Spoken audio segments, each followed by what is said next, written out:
আসসালামু আলাইকুম, কেমন আছেন সবাই? আশা করি অনেক অনেক ভালো আছেন। আমি আলহামদুলিল্লাহ আপনাদের দোয়া ভালোবাসায় বেশ ভালো আছি।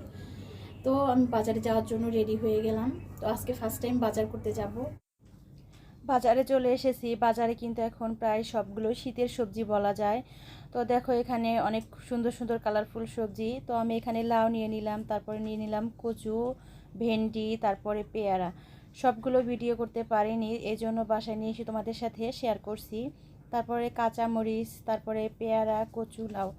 তো দেখো আমি সব বাজারগুলো গুছিয়ে ভাত বসিয়ে দিয়েছিলাম, ভাতটা অলরেডি হয়ে গেছে। এবার চুলো থেকে নামিয়ে নেব। তারপরে আজকে রান্না করব পাঙ্গাস মাছের মাথা দিয়ে আর কচু দিয়ে। তারপরে এখানে রান্না করব লাউ দিয়ে, রুই মাছ দিয়ে।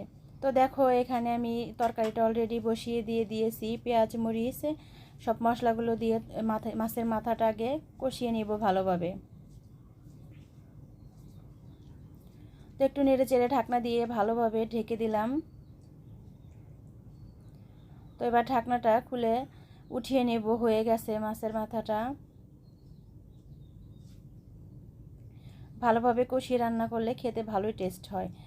তো আমার জন্যই কচুটা রান্না করছি অল্প করে। আপনাদের ভাইয়া কচু খায় না, আর তেমন খুব একটা পছন্দও করে না, এজন্য অল্প পরিমাণ রান্না করে নিচ্ছি। তো তরকারিটা কষায় নিতেছি ভালোভাবে।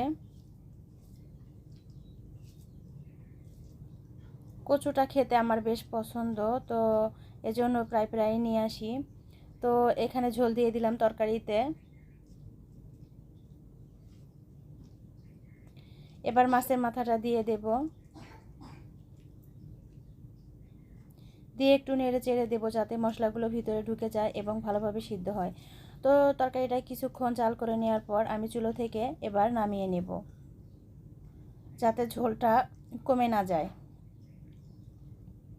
হালকা ঝোল না থাকলে কিন্তু তরকারি খেতে ভালো লাগে না। তো এখানে আমি মাছ ভাজি বসিয়ে দিয়েছি, মাছটা ভেজে রান্না করব লাউ দিয়ে।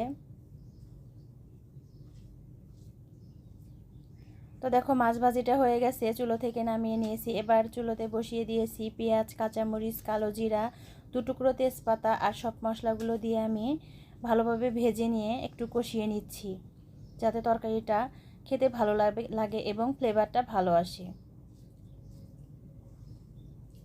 তো এবার কেটে রাখা পরিষ্কার করে রেখে দিয়েছিলাম লাউগুলো দিয়ে দেব।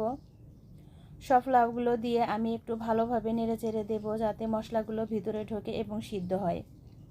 তারপরে ঢাকনা দিয়ে ঢেকে দিলাম। তো এবার ঢাকনাটা খুলে নিয়ে একটু নেড়ে চেড়ে দেব।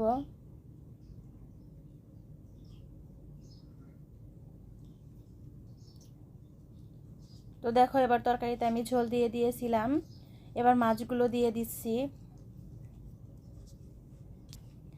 হালকা হালকা শীতে কিন্তু লাউয়ের তরকারি খেতে বেশ ভালো লাগে, সকালে ঠান্ডা ভাত দিয়েও খেতে কিন্তু ভালো লাগবে এখন। তো দেখো আমার রান্না করা হয়ে গেছে, এবার আমি পরিবেশনের জন্য অলরেডি নিয়ে নিয়েছি। এখন প্রায় রান্না করতে করতে দুপুর হয়ে গিয়েছিল, এজন্য তাড়াতাড়ি খাওয়ার জন্য নিয়ে নিয়েছি। এখানে নিয়েছি আমি 2টা তরকারি খুব পছন্দ করি, এই জন্য দুটোই নিয়ে নিয়েছি এবং খাওয়া শুরু করে দিয়েছি। তরকারিটা কিন্তু খেতে অসাধারণ হয়েছিল। তো বন্ধুরা আজ এই পর্যন্তই। আমার এই রেসিপিগুলো যদি তোমাদের কাছে একটু ভালো লেগে থাকে তাহলে অবশ্যই বাসায় ট্রাই করতে পারো। আল্লাহ হাফেজ।